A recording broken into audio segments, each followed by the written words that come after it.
Olá pessoal, tudo bem? Aqui é o José Carlos. Hoje é o dia 26 e nós estamos lendo a leitura bíblica Só a Mensagem. Nós estamos usando a versão da Bíblia Contemporânea Só a Mensagem. Hoje é dia 26, Mateus 26. Depois dessas explicações, Jesus disse aos discípulos: Vocês sabem que a Páscoa é depois de amanhã, dia em que o Filho do Homem será traído e entregue à crucificação. Naquele mesmo instante, o partido dos sacerdotes e líderes religiosos estava reunido na sala do sacerdote principal, chamado Caifás, conspirando para prender Jesus com discrição e matá-lo. Eles decidiram não agir durante a semana da Páscoa. Não queremos ser responsabilizados por um tumulto, disseram. Jesus estava em Betânia como convidado de Simão, o leproso. Enquanto jantavam, uma mulher apareceu com um frasco de perfume muito caro e o derramou sobre a cabeça de Jesus. Ao ver a cena, os discípulos ficaram indignados. Que desperdício! Esse perfume poderia ser vendido por um bom preço e o dinheiro distribuído entre os pobres. Jesus percebeu o que estava acontecendo e interferiu. Por que vocês a incomodam? Ela acaba de fazer algo tão maravilhoso para mim. Os pobres estarão sempre aí, todos os dias, mas eu não. Quando ela derramou o perfume sobre o meu corpo, ela estava, na verdade, me ungindo para o meu sepultamento. Tenho certeza de uma coisa: em qualquer lugar do mundo em que a mensagem for pregada, o que ela fez aqui será lembrado e admirado. Então, um dos 12, chamado Judas Iscariotes, participou da conspiração dos sacerdotes. Quanto vou ganhar para entregá-lo? Quis saber. Combinaram 30 moedas de prata e ele ficou esperando o momento certo para fazê-lo. No primeiro dia da festa dos pães sem fermento, os discípulos vieram a Jesus e perguntaram: Onde queres que preparemos a ceia da Páscoa?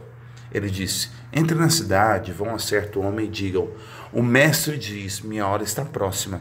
Eu e meus discípulos planejamos celebrar a ceia da Páscoa em sua casa. Os discípulos seguiram as instruções de Jesus ao pé da letra e prepararam a ceia da Páscoa. Depois do pôr do sol, ele e os 12 estavam à mesa. Durante a ceia, ele disse: Tenho algo difícil, mas importante para dizer. Um de vocês me trairá. Chocados, eles começaram a dizer um após o outro: Eu não, Senhor. Jesus respondeu: Serei traído por alguém que come sempre comigo. O Filho do Homem sofrerá a dor da traição já prevista nas Escrituras. Até aí, nenhuma surpresa. Mas ai do traidor do Filho do Homem. Melhor seria que ele nunca tivesse nascido. Então Judas, o traidor, afirmou: Eu é que não sou. Jesus disse: Você sabe que é você, Judas. Durante a refeição, depois de tomar o pão e abençoá-lo, Jesus o partiu e deu aos discípulos, dizendo: Tomem, comam, isto é o meu corpo. Tomando o cálice, dando graças a Deus, entregou a eles também e disse: Bebam todos vocês, isto é o meu sangue, a nova aliança de Deus, derramado em favor de muitos para o perdão de pecados. Não beberei vinho outra vez até o dia que beberei com vocês no reino do meu Pai. Então eles cantaram o hino e foram para o Monte das Oliveiras. Jesus alertou-os: Antes que a noite termine, vocês irão se dispersar por causa do que vai me acontecer. Isso era para cumprir o texto da Escritura que diz: Vou ferir o pastor e as ovelhas ficarão desorientadas. Mas depois que eu ressuscitar, irei adiante de vocês para a Galileia. Mas Pedro, todo afoito, afirmou: Ainda que todo mundo fuja, eu nunca fugirei. Jesus respondeu: Não tenha tanta certeza.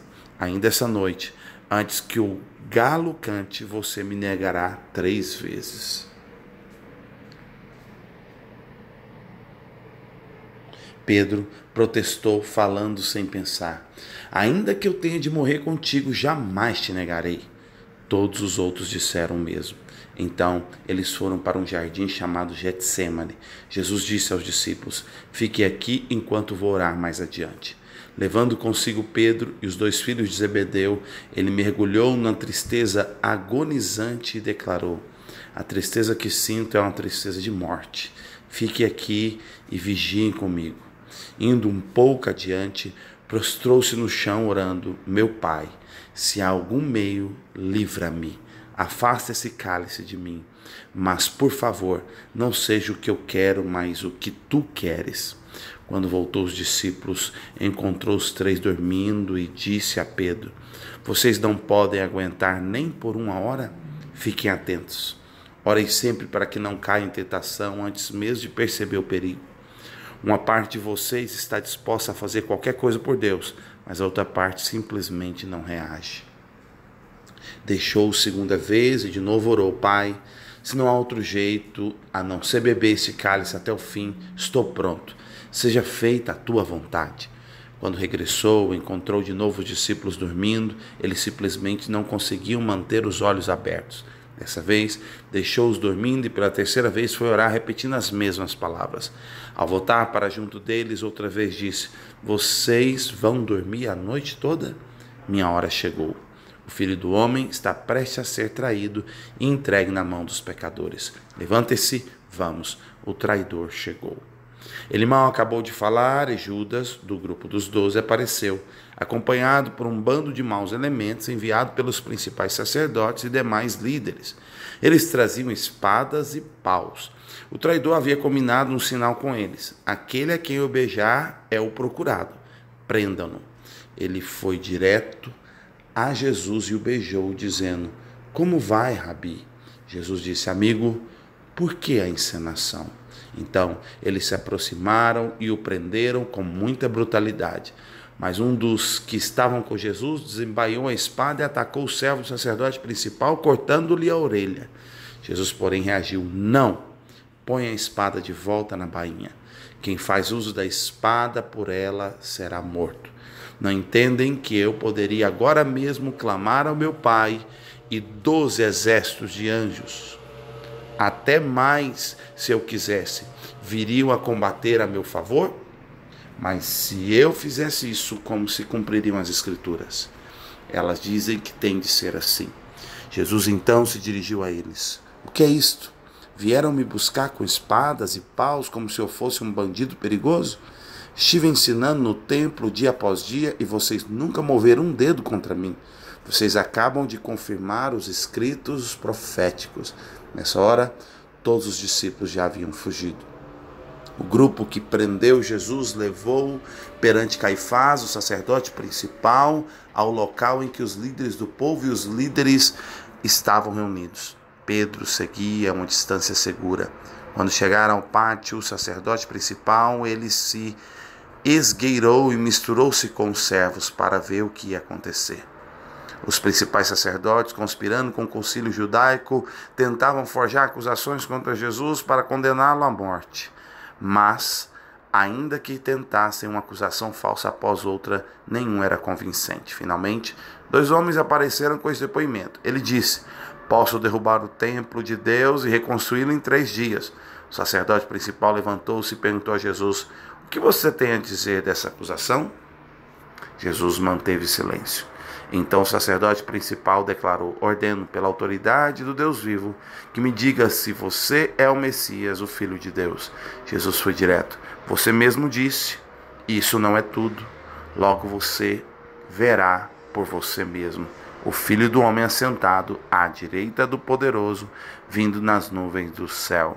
Nessa hora, o sacerdote principal perdeu a compostura. Rasgando a própria roupa, gritou: Ele blasfemou. Vocês vão ficar parados diante dessa blasfêmia? Todos gritaram: Morte! Ele merece sentença de morte. Os homens começaram a cuspir e a bater nele. Enquanto esbofeteavam, faziam piada: Profetize, Messias. Diga quem foi que bateu agora. Durante todo esse tempo, Pedro estava assentado lá fora no pátio. Uma empregada encarou-o e disse: Você estava com Jesus, o Galileu. Na frente de todos, ele o negou. Nem sei do que você está falando. Enquanto ele caminhava na direção do portão, alguém disse às pessoas que ali estavam: Esse homem estava com Jesus, o Nazareno. Mais uma vez, ele o negou, reafirmando a negativa com um juramento: Juro que nunca vi esse homem. Pouco depois, alguns dos que estavam ali aproximaram-se de Pedro e disseram: Você é um deles. seu sotaque o denuncia. Então Pedro ficou muito nervoso e começou a esbravejar, jurando: nunca vi esse homem. Nesse instante, um galo cantou. Pedro lembrou-se do que Jesus dissera: antes que o galo cante, você vai me negar 3 vezes. Então ele saiu dali e chorou muito. Este é Mateus 26.